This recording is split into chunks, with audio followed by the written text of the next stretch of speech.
Hello students, welcome back to the class. Here we are going to discuss about the epitopes. ठीक है, epitopes क्या है और उसकी क्या डेफिनेशन है उसके बारे में हम यहाँ पर डिस्कस करेंगे. सबसे पहले लिम्फोसाइट्स जो हमारे हैं बी सेल्स, टी सेल्स, वो पूरे के पूरे माइक्रो ऑर्गेनिज्म को या फिर पूरे के पूरे इम्यूनोजन को रिकॉग्नाइज नहीं करता. ठीक है, उस पर जो कुछ स्मॉल ऐसे रीजन होते हैं उसके साथ ही वो बाइंड करते हैं. ठीक है, अगर हमारे बी सेल रिसेप्टर्स, एंटीबॉडीज और टी सेल रिसेप्टर्स वो सब कहाँ पर बाइंड करते हैं, जो इम्यूनोजन पर कुछ स्पेसिफिक रीजन है वहां पर ही बाइंड करेंगे. ठीक है, पूरे के पूरे इम्यूनोजन के साथ बाइंड नहीं करते. So the specific regions present on this type of the immunogens are known as the epitopes. Okay, so lymphocytes recognize the secret site on the macromolecules. ठीक है, जो भी मैक्रोमोलेक्यूल, जो भी एंटीजन हमारे बॉडी में एंटर किया है उस पर जो पर्टिकुलर कुछ साइट है उसको ही रिकॉग्नाइज करते हैं सिर्फ. ठीक है, so they are called as the epitopes और एंटीजेनिक डिटर्मिनेंट्स. उसे क्या कहते हैं, एपिटोप, और उसका दूसरा नाम है एंटीजेनिक डिटर्मिनेंट. ओके, एपिटोप को एंटीजेनिक डिटर्मिनेंट भी कहा जाता है. For example, this is the antigen. Okay, ये एंटीजन हमारे बॉडी में एंटर किया है, कोई मैक्रोमोलेक्यूल है, तो वो हमारा एंटीबॉडी है वो कहाँ पर बाइंड करेगा, उसके कुछ ही स्पेसिफिक रीजन पर ही बाइंड करेगा. ठीक है, so this region which bind with the antibodies is known as the epitope. Okay, antibodies है या फिर B cell receptor, T cell receptor, किसी के साथ भी जो रीजन या एंटीजन का बाइंड करेगा उसे क्या कहते हैं, epitope. Okay, binds to the antigen specific membrane receptors और the secreted antibodies. Okay, epitope कहाँ पर किसके साथ बाइंड करता है. So first, antigen specific membrane receptors. Okay, membrane receptors यानी कि B cell receptors, T cell receptor, उसके साथ बाइंड करेगा. ठीक है, सो एंटीजन स्पेसिफिक यानी कि जो भी एंटीजन बॉडी में एंटर किया है उसके लिए स्पेसिफिक रिसेप्टर्स बी सेल और टी सेल की मेम्ब्रेन पर प्रेजेंट होंगे. ठीक है, so it will bind to the epitopes for the antigen specific membrane receptors और सीक्रेटेड एंटीबॉडीज. ठीक है, एंटीबॉडीज के साथ भी बाइंड कर सकता है. सो जो भी रीजन एंटीजन का एंटीबॉडीज और सीक्रेट और मेम्ब्रेन रिसेप्टर के साथ बाइंड करेगा उसे क्या कहते हैं, epitope. Okay, epitopes for B and T lymphocytes are different. अभी एक एंटीजन बॉडी में एंटर किया है तो ये जो इसका जो भी रीजन वो बी सेल रिसेप्टर यानी कि एंटीबॉडीज के द्वारा जो भी रीजन रिकॉग्नाइज होगा उससे different region T cell receptor के द्वारा भी रिकॉग्नाइज हो सकता है. ठीक है, सो ऐसा जरूरी नहीं कि ये एपिटोप है तो B cell receptor, T cell receptor दोनों ही इसी रीजन को रिकॉग्नाइज करेंगे. ठीक है, एंटीबॉडीज है एंड टी सेल रिसेप्टर दोनों इसी रीजन के साथ बाइंड करेंगे, इसको ही रिकॉग्नाइज करेंगे, ऐसा जरूरी नहीं है. ठीक है, टी सेल के लिए और बी सेल के लिए दोनों के लिए अलग अलग एपिटोप्स एंटीजन पर प्रेजेंट है. ठीक है, और एक एंटीजन पर मल्टीपल एपिटोप्स भी प्रेजेंट हो सकते हैं कि एक एंटीबॉडीज ही बाइंड करेगा एक ही टाइप का, ऐसा भी जरूर नहीं है. यहाँ पर जो रीजन है उसके लिए भी स्पेसिफिक एंटीबॉडी हो सकता है, यहाँ के रीजन के लिए भी स्पेसिफिक एंटीबॉडी हो सकता है. So there are multiple epitopes present on the antigen.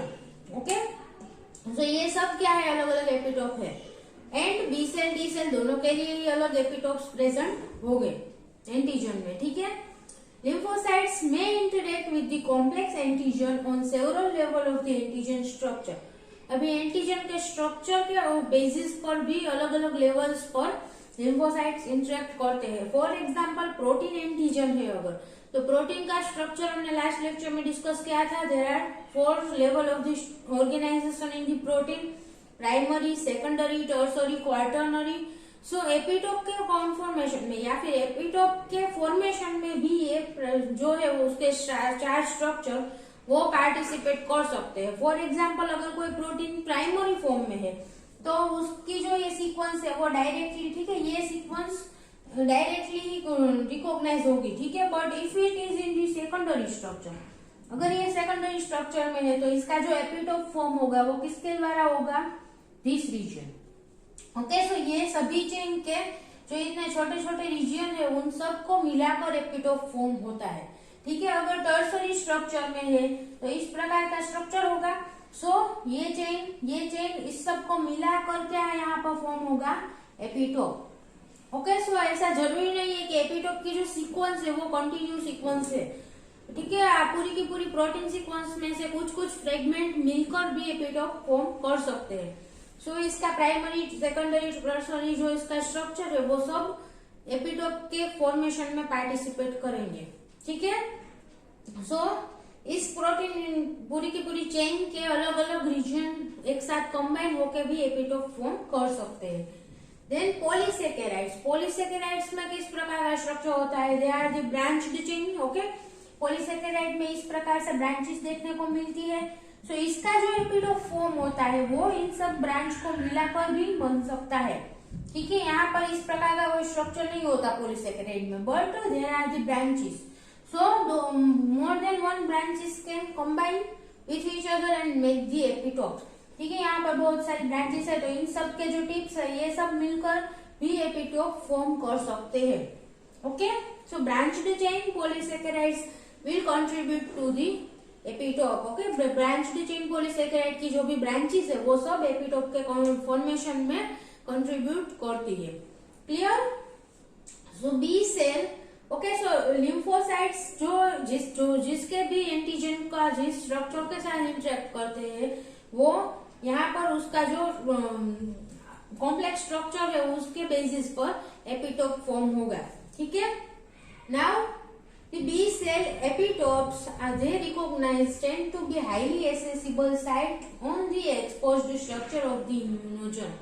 अभी B सेल के लिए जो एपिटोप है वो कैसा होना चाहिए? अभी एंटीबॉडीज है, ठीक है। Antibodies are present on the B cell membrane, ठीक है। बी सेल रिसेप्टर एंटीबॉडीज भी सेम है। सो हमारे जो एंटीबॉडीज है वो एंटीजन को किस तरह रिकॉग्नाइज करते हैं? सोल्यूबल एंटीजन को रिकॉग्नाइज करेगा, ठीक है। वो कहीं पर भी फ्री फॉर्म में एंटीजन प्रेजेंट है तो वहां जाके उसके साथ बाइंड कर सकता है, ठीक है। सो जो भी एपिटोप बी सेल रिसेप्टर के द्वारा रिकॉग्नाइज होता है वो कैसा होना चाहिए?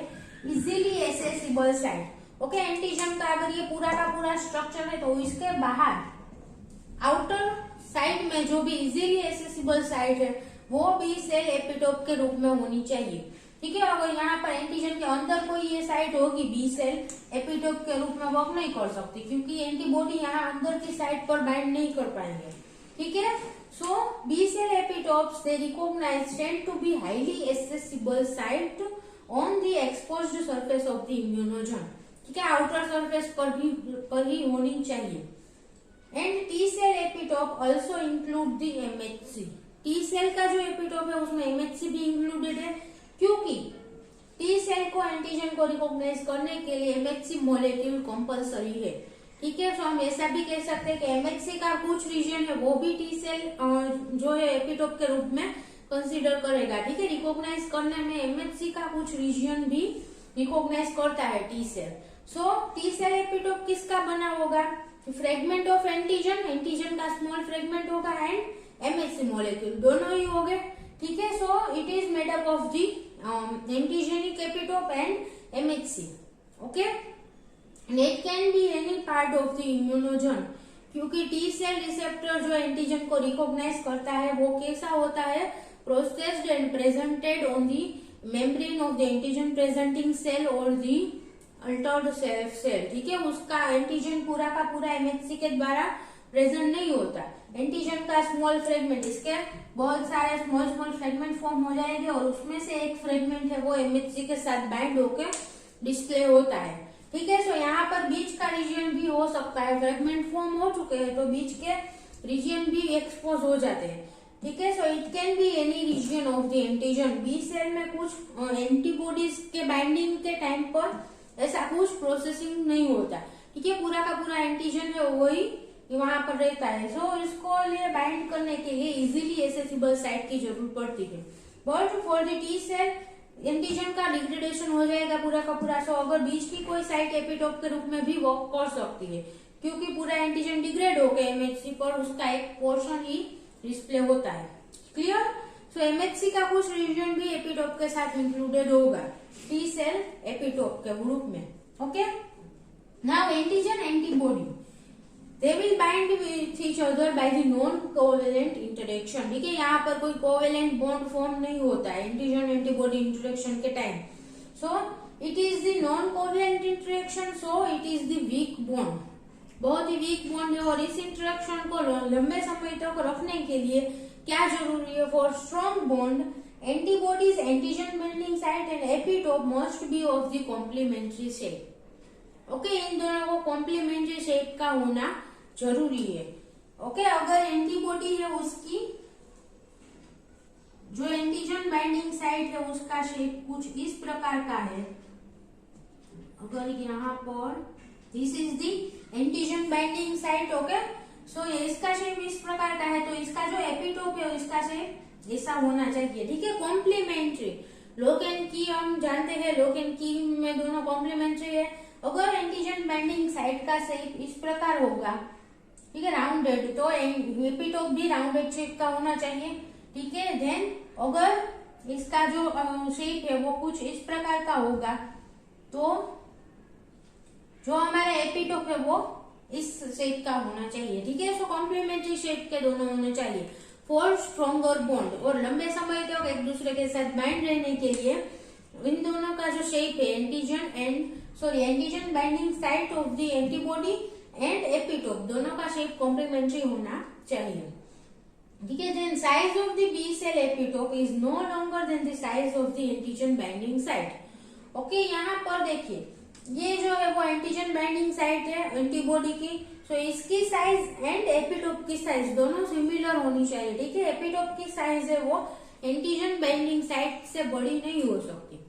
ओके, यहाँ पर जितना बाइंड हो सकता है उतना ही एपिटोप लंबा होना चाहिए, उससे छोटा हो तो यहाँ पर बाइंड हो सकता है, बट उससे बड़ी साइज का एपिटोप नहीं हो सकता। ठीक है, so size of the B cell का जो एपिटोप है उसकी size is no longer than the size of the antibodies binding site. Okay, antibody पर जो ये बाइंडिंग साइट है उससे बड़ी साइज का एपिटोप नहीं होगा।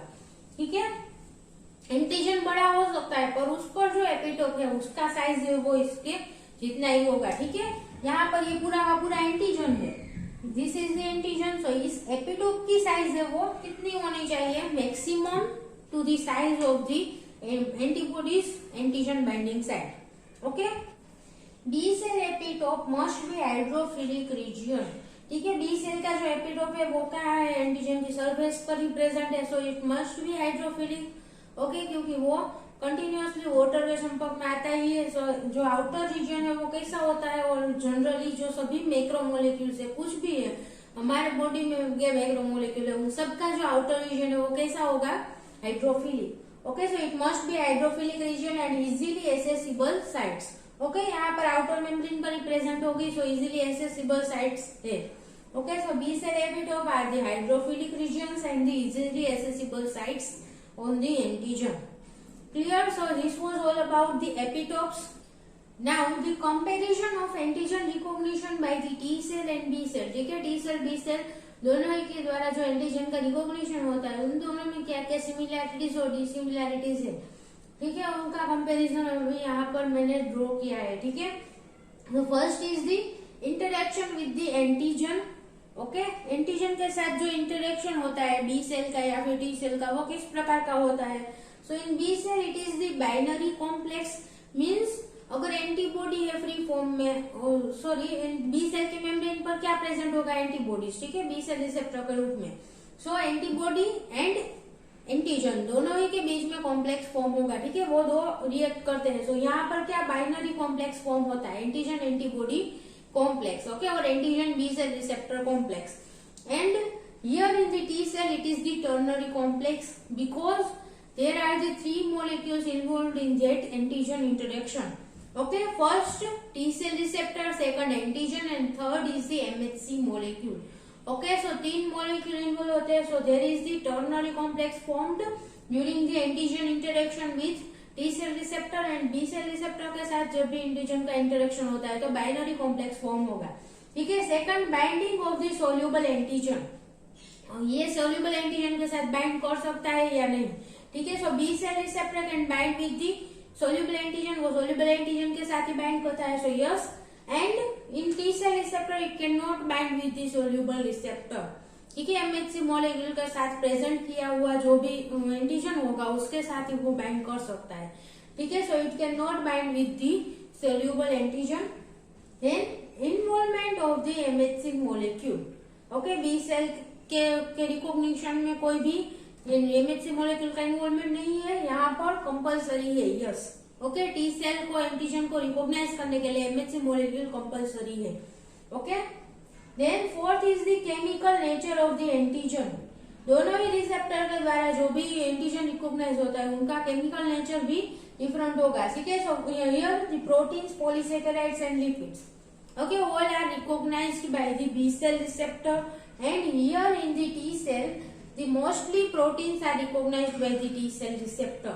Okay, and in some cases some lipids and glycolipids will also work as the activator for the T cell. Okay, T cell के साथ ये lipids, glycolipids भी कुछ बाइंड कर सकते हैं। ठीक है, mostly they are the proteins, they work as the antigen for the T cell. Okay, next is the epitope property. दोनों ही के एपिटोप की क्या क्या प्रॉपर्टीज है। So here in the B cell epitope is easily accessible. ठीक है, हमने आगे डिस्कस किया एपिटोप में कि ये इजीली एसेसिबल, एंटीजन की सरफेस पर ही प्रेजेंट होना चाहिए। Then hydrophilic in nature and mobile peptide containing sequential और non sequential amino acid. Okay, इसका जो एपिटोप है वो कैसा है, मोबाइल, यानी कि सोल्यूबल फॉर्म में फ्रीली उसका मूवमेंट हो रहा होता है। ठीक है, सो मोबाइल फेज में होगा, मोबाइल पॉलीपेप्टाइड कंटेनिंग सीक्वेंशियल और non sequential amino acid. Okay, sequential यानी कि एक दूसरे के पास जो सीक्वेंस में प्रेजेंट है ऐसे अमाइनो एसिड से एपिटोप बना हुआ होगा, या फिर नॉन सीक्वेंशियल अमाइनो एसिड, हमने सेकेंडरी टर्शियरी स्ट्रक्चर के बारे में डिस्कस किया। ठीक है, सो उसके द्वारा फॉर्म हो सकता है। So it can B non sequential amino acid. ठीक है, प्रोटीन के अलग अलग रीजन को लेकर भी एपिटोप फॉर्म हो सकता है इन सेकेंडरी टर्शियरी स्ट्रक्चर में अगर प्रोटीन है तो। Okay, so epitope of the B cell किस प्रकार का होगा, accessible, hydrophilic and most mobile peptide containing sequential और non sequential amino acid. These are the properties of the B cell epitope. Okay, and T cell epitope is the internal linear peptide. Okay, internal linear peptide भी हो सकता है, outer peptide भी हो सकता है, anything. Okay, mostly internal linear peptide that is processed by the processing pathway. ठीक है, एंटीजन प्रोसेसिंग पाथवे के द्वारा जिसका प्रोसेसिंग हुआ है इस प्रकार का इंटरनल लीनियर पेप्टाइड होगा, and it will bound to the MHC। Okay, so internal linear peptide processed by the antigen processing pathway and bound to the MHC। Okay, this is the property of the T cell epitope. Okay, clear? So this was all about the epitope. Thank you so much students for watching this video, and if you have any doubt then please ask in the comment box. Thank you.